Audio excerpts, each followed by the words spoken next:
Is there that one thing that you really struggle to grow? In the past, I've struggled to grow carrots and also garlic, which I think I've got sorted now. But the one thing that completely continues to not meet my expectations is the humble potato.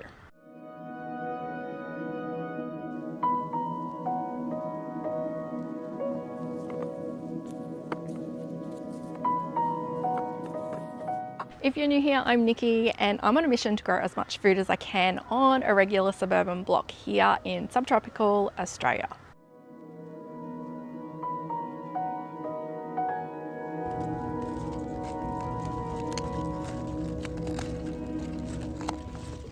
So over the years, I've done so many different experiments on growing potatoes in small spaces, and I've just come to the conclusion that they're never going to compare to growing sweet potatoes for us here in subtropical Australia.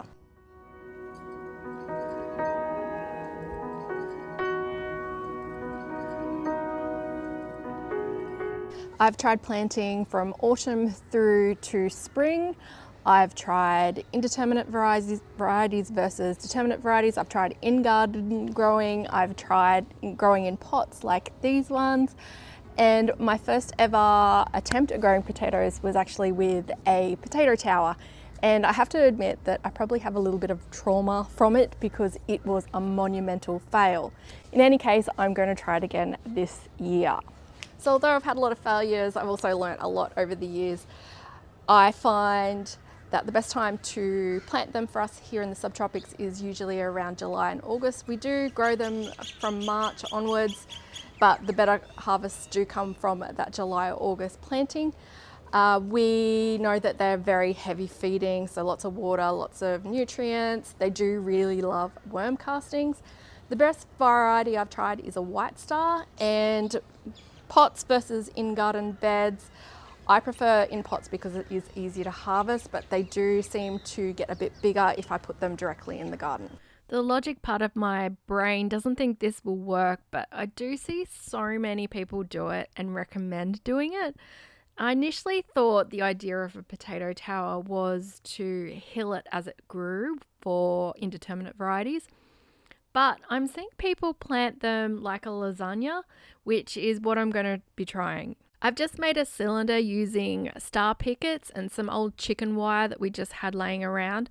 I've layered up some sugarcane mulch, a sprinkling of blood and bone, and then compost.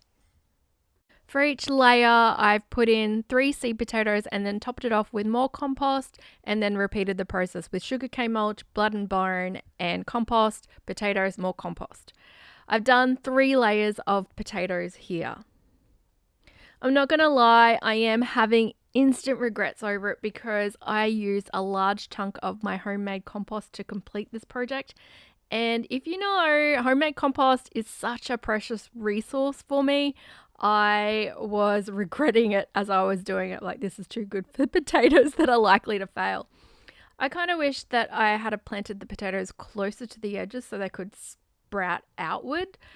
But we'll see how it goes. I think the biggest hurdle now is going to be getting enough water up to it, into the tower, but also not overwatering it as well. The variety that I'm planting in this tower is a determinate variety called Kennebec. It's a white one. I would have done this last month, but I did have to wait for the eyes to chit on these seeds. The other variety in the pots are red Pontiacs, which are also determinate varieties. These ones both don't require hilling, and I did choose this type of variety because I had fully intended on using pots this year. I could have also cut the seeds to get more plants, but honestly, I did not have the space for any more potatoes.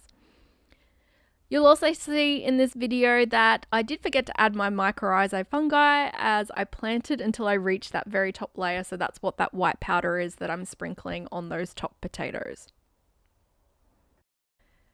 I really do wish I had the space to try the Ruth Stout method, which is just covering up seed potatoes with a thick layer of straw.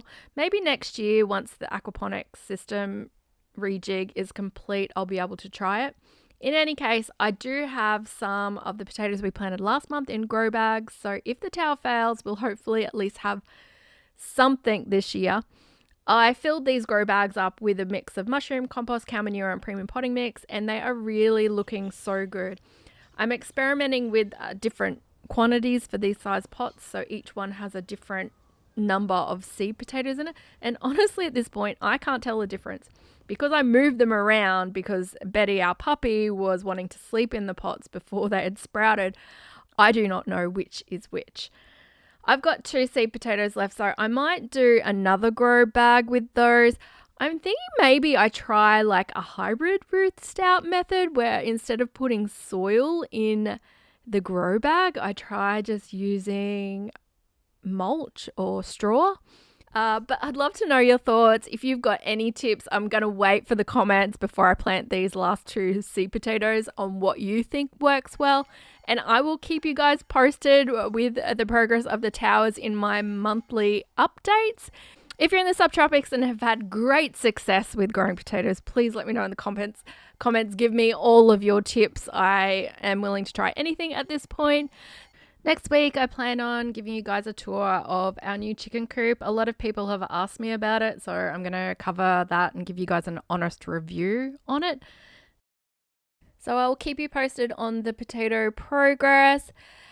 Here's hoping that 2025 is the year of potato for us. Thank you so much for watching, and I will see you guys next time.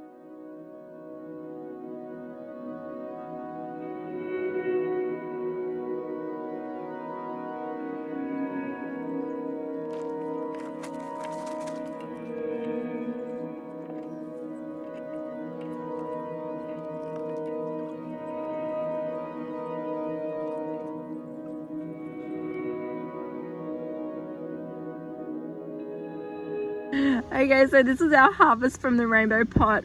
This is rainbow for our pot.